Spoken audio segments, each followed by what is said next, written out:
Gênesis capítulo 37, versículos 23 e 24 está escrito: Quando José chegou ao lugar onde os seus irmãos estavam, eles arrancaram dele a túnica longa, de mangas compridas, que ele estava vestindo. Depois o pegaram e o jogaram no poço, que estava vazio e seco. Eu quero que você tente compreender o que se passou na mente de José nesse momento em que aconteceu esse fato narrado nas Escrituras. Um jovem de apenas 17 anos, que há pouco tempo estava cheio de sonhos, que projetava um futuro dado a ele pelo próprio Deus, no qual ele seria um grande governador. Um jovem amado pelo seu pai, que o tinha em tão grande estima que deu a ele uma túnica colorida, o que fez com que ele se sentisse ainda mais querido. Mas de repente, a vida daquele menino tem uma reviravolta. Por causa do ciúme, os seus irmãos passaram a odiá-lo. E no primeiro momento em que ficaram longe do pai, eles tiraram a sua túnica e o lançaram em uma cisterna para morrer, porque ali não havia água. A túnica que José havia recebido de seu pai tinha um significado simbólico. Ela exprimia o amor do pai por ele. Por isso os irmãos a arrancaram, como se quisessem separar José do amor do seu pai. O diabo muitas vezes age assim também na nossa vida. Ele cria situações tão difíceis de suportar que nos deixam em dúvida se realmente somos amados pelo Senhor. Mas o apóstolo Paulo escreveu que em todas as situações temos vitória completa por meio daquele que nos amou, pois temos a certeza de que nada pode nos separar do amor de Deus, nem a morte, nem a vida, nem os anjos, nem outras autoridades ou poderes celestiais, nem o presente, nem o futuro, nem o mundo lá de cima, nem o mundo lá de baixo. Em todo o universo não há nada que possa nos separar do amor de Deus, que é nosso por meio de Cristo Jesus, o nosso Senhor. E além dos irmãos arrancarem a roupa de José, eles o jogaram em um poço seco, porque os irmãos não queriam somente matá-lo, mas queriam destruir os seus sonhos. O fato de José ter sonhos, e grandes sonhos, incomodava seus irmãos. O poço seco simboliza a escassez, a morte, a ausência de vida. Se em um momento José estava coberto com o amor do Pai, podendo projetar um futuro próspero e abençoado, em outro ele se encontra no fundo de um poço, condenado à morte. Muitas pessoas têm vivido esse tempo de sequidão na sua vida, mas o Senhor é aquele que abre rios no deserto. Durante a sua caminhada até a terra prometida, quando Israel teve sede, Deus fez com que brotasse água da rocha e as pessoas foram saciadas. A dor da solidão, do abandono e dos ferimentos provocados quando ele caiu naquela cisterna, somente podiam se comparar à dor da traição. Afinal, ele não foi jogado ali pelos inimigos de Israel, mas pelos seus próprios irmãos, pessoas do seu próprio sangue, que viram ele crescer. Não existe dor pior do que ser traído por aqueles a quem amamos.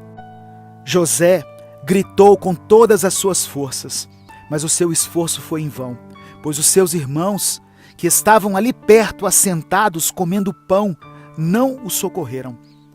A maldade dos irmãos era tanta que eles não atentaram para o sofrimento de José. Em Gênesis 42, verso 21, eles relatam a José o seguinte: Nós vimos a angústia da sua alma quando nos rogava, nós, porém, não ouvimos. Mas ao mesmo tempo em que o inferno, naquela hora, usava a vida das pessoas que José amava para matar seus sonhos, os céus se moviam para que os sonhos dele, que também eram os sonhos de Deus, se cumprissem. Alguém disse certa vez que uma das vantagens de estarmos no fundo do poço é que dali nós só podemos olhar para o alto. José tinha sido abandonado pelos irmãos, mas não havia sido abandonado por Deus. E do fundo do poço, Deus o conduziu por um caminho difícil, um caminho de escravidão, de prisões e de injustiças. Mas mesmo diante de todo o sofrimento, o Senhor o colocou como governador na terra do Egito, porque Deus estava com ele em tudo o que ele fazia.